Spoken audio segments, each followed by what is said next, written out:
بیا یو قوم هغه ولیده، یو ټولګی هغه ولیده چې هغه بربنډ دي، صرف د شرمګاهونو دې نه چړلې چاپېره کړي دي او نور چې دی نو هغه بربنډ دي سریږي، لکه څنګه چې ساوري هغه سریږي نو دغه شان هغه سریږي.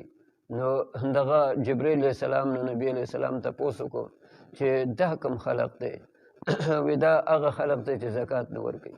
الله ولا مال ورکړ دی، جایدادونه والا دي، د سرمایهدار دي، ډېر مالدار دي، ولې دغه د ساورو شانته لکه څنګه چې د ساوري د خپلې ګېډې فکر دی نو د خپلې ګېډې فکر هغه ورسره شته، لیکن د الله د حق او د الله د حکم د هغې څه خیال هغه نه ساتي.